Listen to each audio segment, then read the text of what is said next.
Une grande partie du 31e sommet de l'Union africaine, tenu à Nouakchott, en Mauritanie, a été consacrée au terrorisme qui frappe le Sahel africain.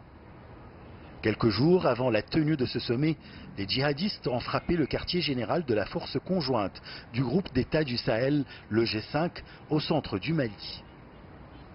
Présent à ces réunions, le président français Emmanuel Macron a dénoncé la barbarie des djihadistes. Il s'agit d'un véhicule piégé qui a foncé dans une patrouille au cœur de la ville de Gao, au Mali, faisant 4 morts civils et 29 blessés, dont 4 soldats.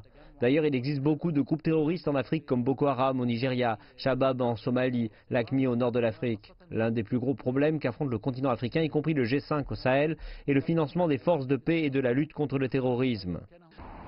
Dans son message à la 31e session du sommet de l'Union africaine, le président chinois Xi Jinping a déclaré que l'Union africaine est une bannière d'unité et de force de l'Afrique. Il a insisté sur le fait que sa capacité à préserver la paix et la sécurité s'était beaucoup renforcée.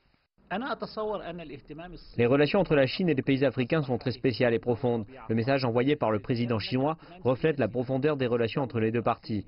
Il indique que la Chine s'intéresse à la stabilité et à la sécurité ainsi qu'au développement du continent. Outre des partenariats économiques sino-africains, la Chine, étant la plus grande amie du continent africain, lui fournit des appareils très avancés pour la lutte contre le terrorisme.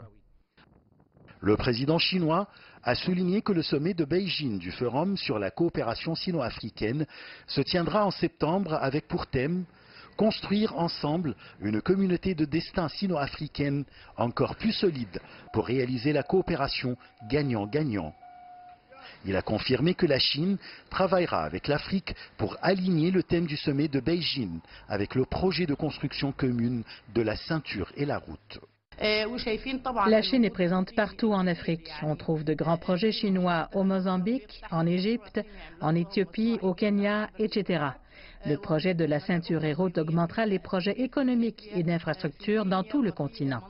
Le sommet de Beijing va aussi élargir les domaines de coopération culturelle, sécuritaire et commerciale entre les deux parties.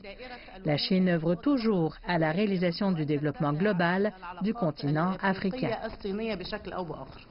Le président chinois doit effectuer du 20 au 27 juillet une tournée africaine. Au cours de cette tournée, Xi Jinping doit visiter le Sénégal et le Rwanda avant de se rendre en Afrique du Sud pour assister au sommet annuel des BRICS. Achraf Massoud pour CGTN Français, Égypte.